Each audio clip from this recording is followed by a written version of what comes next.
Tonight on A Second Look, a tribute to our colleague Craig Heaps, who's retiring this week after nearly 29 years here at KTVU.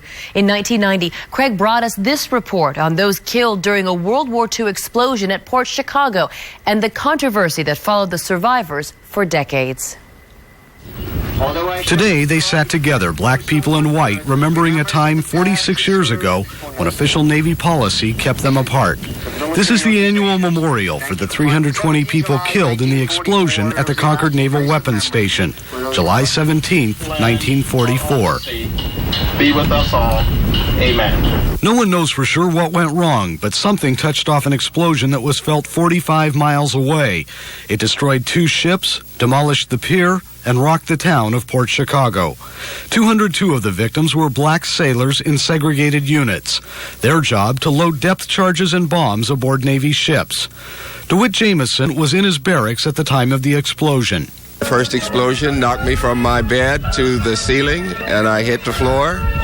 And right after that, I was a petty officer in my quarters at the time. I asked the rest of the men to lie flat on the floor and stay there.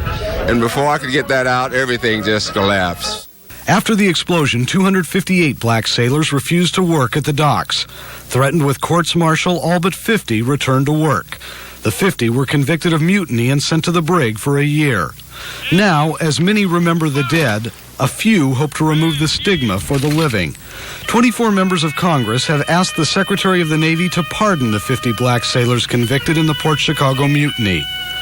Neither the base's white commander nor the memorial's black guest speaker mentioned the mutiny, but both spoke of changes that might now make the pardons possible. There is no segment of American society that has achieved a greater degree of integration or gone further in removing the stigma of racism.